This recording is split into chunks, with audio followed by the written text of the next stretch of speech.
तस्वीरें देखिए न्यूज 11 भारत पर। रामटहल चौधरी कांग्रेस ज्वाइन करते हुए, प्रदेश अध्यक्ष खुद मौजूद है, गुलाम अहमद मीर मौजूद है, सुबोध कांत सहाय ने भी गुलदस्ता दिया और पट्टा पहनाया।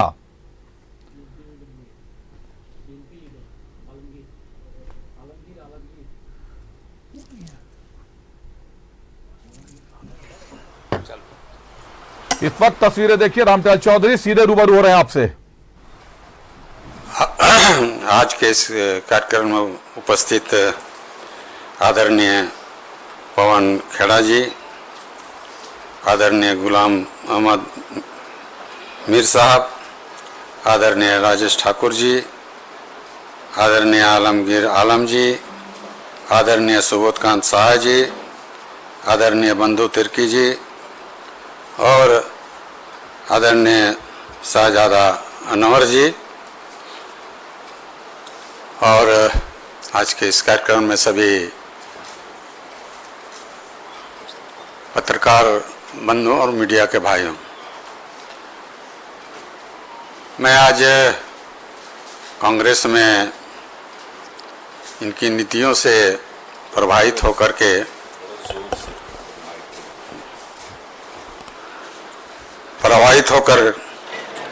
और हमने, जैसे आप बताया गया, 5 बार सांसद रहे और बिना सोचे समझे चुनाव के 1-2 महीना पहले मुझसे कहा गया कि आप लिख के दो कि हम चुनाव नहीं लड़ेंगे।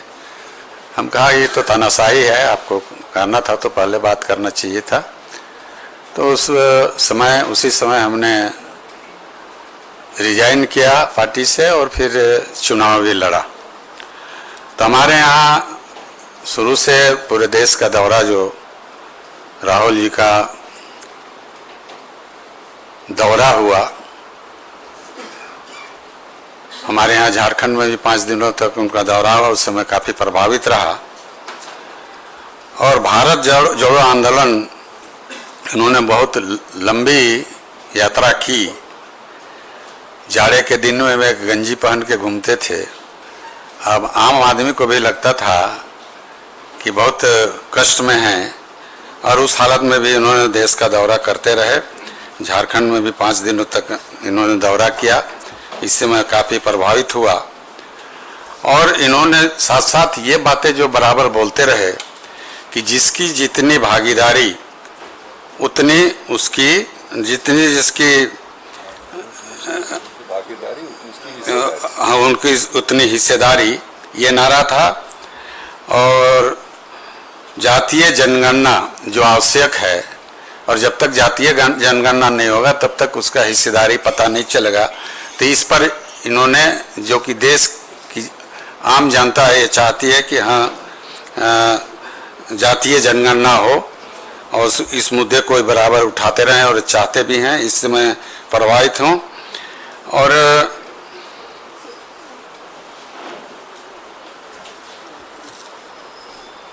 इस आज के इस कार्यक्रम में उनका बहुत बहुत आभार प्रकट करता हूँ। खार के खड़गे साहब जो राष्ट्रीय अध्यक्ष हैं, आदरणीय खड़गे साहब का, आदरणीय श्रीमती सोनिया गांधी जी का, आदरणीय राहुल जी का मैं बहुत बहुत आभार प्रकट करता हूँ। और साथ साथ अभी जो मंच पर बैठे हुए हैं और जिनकी बहुत बड़ी पार्टी में प्रवेश करने के लिए जिनका बहुत बड़ा सहयोग रहा है, उसमें अपने मीर साहब, अपने श्री राजेश ठाकुर जी जो अध्यक्ष हैं, मोहम्मद आलमगीर आलम साहब और मीर साहब के बारे तो पहले ही कहा कि बहुत ही इनसे जब हमको बातें हुई पहली बार, तो मैं इनकी बातों से बहुत प्रभावित हुआ। ऐसी ही नेता होनी चाहिए कि कार्यकर्ताओं से किस तरह से बात करी जाए, और सही बातों को इन्होंने अपने सही अच्छी बातों से अवगत करवाया। और बंधु तिर्की जी का, सुबोध कांत जी का और अपने शाहजादा अनवर जी का मैं बहुत बहुत आभार प्रकट करता हूं और मैं विश्वास दिलाता हूं कि मैं जो अच्छे कामों के प्रति मैं उसको अच्छे काम का आदर करता हूं। और कहीं तानाशाही होता है तो वो अच्छा नहीं लगता है। कहीं कहीं देखते हैं घर में भी लोकतंत्र नहीं है तो देश में लोकतंत्र क्या रहेगा। तो ये स्थिति अभी है जो मुझे कभी अच्छा नहीं लगा। तो मैं तमाम नेताओं का और फिर जो इंडिया से जुड़े हुए जितने नेतागण हैं मैं सबका आभार प्रकट करता हूं और सबको धन्यवाद देता हूं कि आपने यह अवसर दिया कि मैं इंडिया के अंतर्गत रहकर और इंडिया कैसे आगे बढ़े उस पर प्रयास करूंगा। इन्हीं शब्दों के साथ मैं आप सबों का बहुत हार्दिक बधाई और धन्यवाद देते मैं अपनी बात समाप्त करता हूं। सबको नमस्कार। ठीक है, धन्यवाद राम टहल जी। अब नेक्स्ट को कर लें। आपके कुछ सवाल हो तो पूछ लीजिए, क्योंकि उसके बाद अब एक और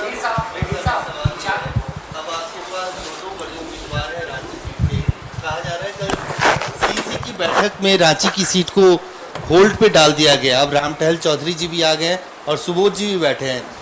आपके अध्यक्ष राजेश ठाकुर जी ने कहा है कि 2 बार वो जीते 2 बार ये। तो अब रांची सीट को लेकर क्या स्थिति है? क्या सुबोध जी इस बार मैदान में होंगे या राम टहल चौधरी जी होंगे मैदान में? कांग्रेस पार्टी का उम्मीदवार होगा और मजबूत सशक्त उम्मीदवार होगा। जैसे आपको बताया गया कि रांची पहले भी मजबूत रही है, चुनाव आते हैं, हारते भी हैं, जीतते हैं, मगर रांची तो एक कलेक्टिव कल्चर का एक सिंबल है। तो वहाँ एक कोई शक्ल सूरत नहीं है, सारे लोग वहाँ बसते हैं, तो इसलिए उसकी ज़्यादा इम्पोर्टेंस है।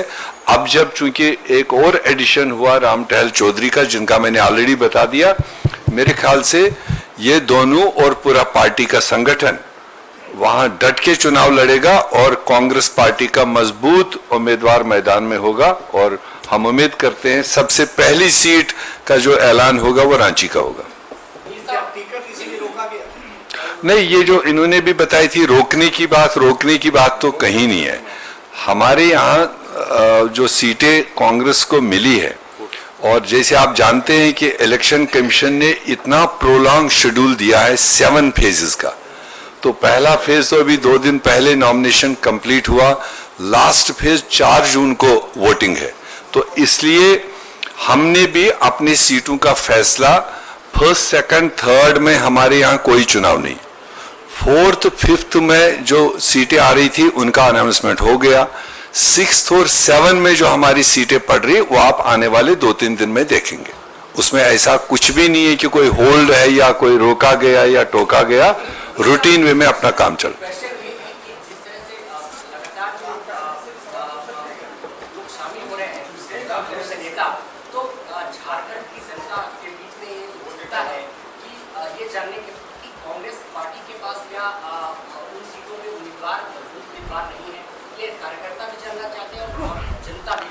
बहुत अच्छी बात है आपकी। देखो, सारे लोग, अभी आपने राम टहल चौधरी जी को सुना, कहीं उन्होंने ये कहा है कि मैं उधर छोड़ के आ रहा हूं कोई चीज।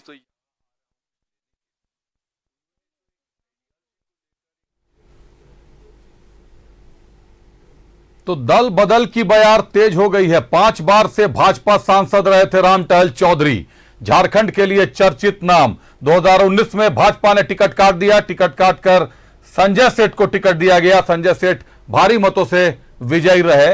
वो राम टहल चौधरी ने आज एक बार फिर पॉलिटिकल करवट मार दी। एक बार फिर कहना उचित नहीं होगा, पॉलिटिकल करवट मार दी। अब जाकर कांग्रेस के खेमे में बैठे हैं। रांची की सीट रुकी हुई। एक बार सीधा रुक करते हैं, राजेश हमारे साथ जुड़े हुए हैं। राजेश, एक तरफ सीता सोरेन का हमला, दूसरी तरफ राम टहल चौधरी का पलायन। राम टहल चौधरी ने अभी अभी कांग्रेस ज्वाइन कर लिया है और अब वो भी दावा कर रहे हैं कि पूरी तरीके से INDIA को मजबूत करेंगे। रांची की सीट फंसी हुई है। बूथ स्तर तक जाकर रांची के कार्यकर्ताओं ने, जिला स्तर के कार्यकर्ता कहें, महानगर स्तर के कार्यकर्ता कहें, बूथ स्तर पर जाकर भी जनता से और बाकी लोगों से सुबोध कांत सहाय का नाम क्या डाला है। और ऐसे में राम टहल चौधरी की एंट्री होती है, सीट फंस गई है। किसके खेमे में जाएगी, किसके पाले में जाएगी रांची की सीट? देखिए, पार्टी में कोई भी आए, चाहे कोई भी राजनीतिक दल हो, उसका स्वागत ही किया जाता है कि अनलेस कि कोई बड़ा विवाद उनसे जुड़ा हुआ ना हो।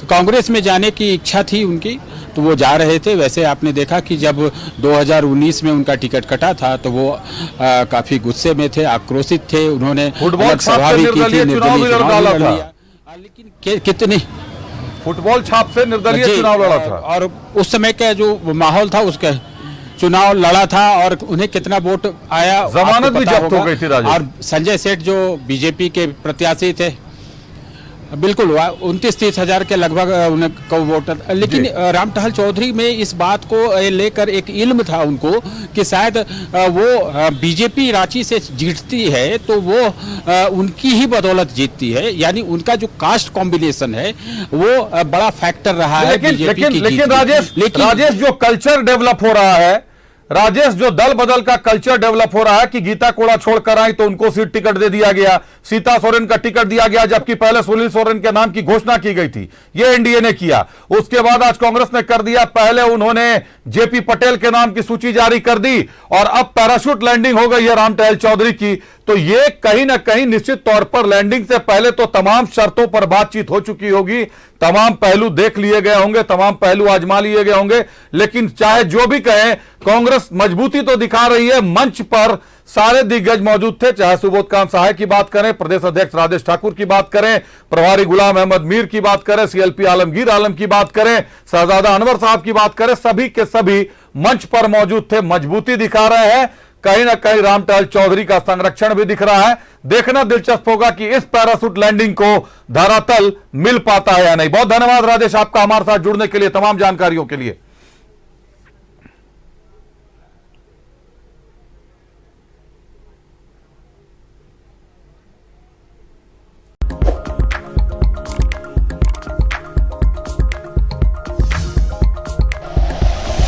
Like and share videos, subscribe करें हमारा चैनल और प्रेस करें बेल आइकॉन। न्यूज़ 11 भारत, सच है तो दिखेगा।